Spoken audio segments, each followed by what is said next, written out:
Hey everyone, and welcome. Today, we're going to dive into a journey that so many of us feel pulled towards, but let's be honest, really struggle to even start. And that's the path of self discovery. We're going to look at the huge difference between seeking out guidance and just blindly following, and what it really takes to find your own way. So let's just start with a question that I think we've all asked ourselves at some point. You know you want to make time for the deep stuff, for introspection, for those big life questions, but life just always seems to get in the way. It's this universal struggle, right? This constant tug of war between our day-to-day duties and that deeper work that's calling to us. And look, this isn't just you feeling this way. It's a real, genuine conflict. In the absolute chaos of modern life, that quiet internal work, well, it just gets shoved to the bottom of the pile. We know it's important, we can feel that need for it deep down, but somehow it's the very first thing we drop, the second we feel overwhelmed. So what's going on here? Why does this happen? Well, we tend to prioritize what we can actually see and measure. A job, a deadline, a paycheck. These are tangible things. They're concrete. You're held accountable for them. But that inner journey, that's intangible. You can't put that on a spreadsheet, can you?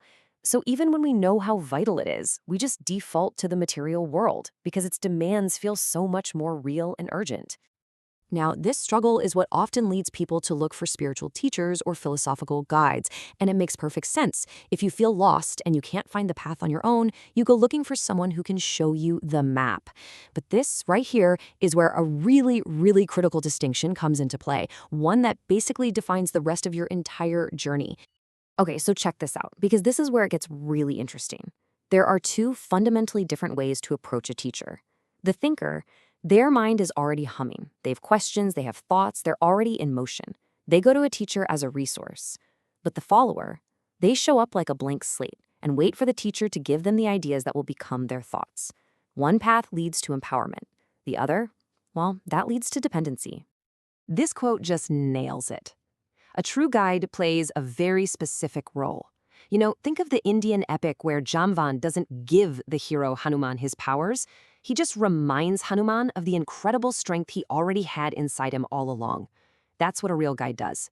They don't create followers. They help you unlock the power you've had from the start. They don't think for you. They help you think better for yourself. So, if you don't want to just become a follower, what's the alternative? Well, it's a journey that starts not with a guide, but with your own curiosity, your own spark.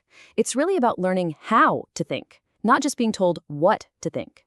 And this kind of journey, it often follows a pretty natural personal arc. Let's actually trace what a journey like that might look like. It all begins with those huge cosmic questions we all have as kids, you know? Who made all this? Is this whole life thing just a dream? Then that curiosity needs proof, so you start moving towards science, towards math. But to do real-world research, you need resources, and that creates a need for a stable foundation, a job, a platform. And it's often in the process of navigating all that real-world stuff that you finally arrive at philosophy, looking for answers not just about the universe, but about how to actually live your life. And here is the absolute key to all of this. The journey has to start with your own questions. That's the engine. Think about people like Siddhartha, the guy who became the Buddha.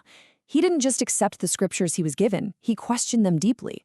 This kind of self-started inquiry is what separates a true seeker from a follower. You're not looking for a prepackaged ideology to adopt. You're looking for tools to answer your own damn questions. And once you've built up that thinking muscle, you can start to engage with really complex, really deep philosophies, but on your own terms.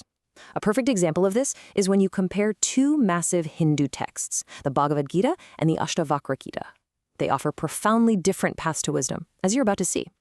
Now, this is a fascinating breakdown, and it really leans on the philosopher Osho's take on it. He explained that the Bhagavad Gita is for the masses. It's accommodating. It meets you wherever you are on your path, prioritizing harmony so that a lot of people can walk it together. But the Ashtavakra Gita, whoa, that's a different beast entirely. It's not for the crowd. It is raw, uncompromised, absolute truth. It doesn't bend for you. It just says 2 + 2 is 4. Period. It demands that you leave your ego, your very idea of yourself, at the door just to even begin the conversation. This all leads us to maybe the most important distinction in this entire journey, and that's the difference between collecting knowledge and actually attaining true wisdom. They sound kind of similar, but trust me, they are worlds apart. See, knowledge is just information. It's stuff. You can read every book, you can memorize every scripture on the planet, become a walking encyclopedia, and still have zero wisdom. How is that possible? Because wisdom isn't something you learn from an outside source. It's an internal realization. It's an understanding that's born from your own deep inquiry. It's the answer to a question that you genuinely asked. There's this amazing quote that says, "Knowledge is the ash of wisdom." Just think about that for a second. Wisdom is the fire. It's a living, breathing, transformative process. Knowledge is what's left over after the fire has gone out. It's the record of somebody else's fire. You can study that ash all you want, but you will never ever feel the warmth of the flame. The scriptures are the ash. Your own self-inquiry is the fire. And that's really the core takeaway here. At the end of the day, the journey isn't about collecting a big library of answers from teachers or books. It's about developing the skill, the capacity to ask your own powerful questions, to sit with them, and to follow wherever they might lead you. The real power isn't in finding the destination, it's in the seeking itself.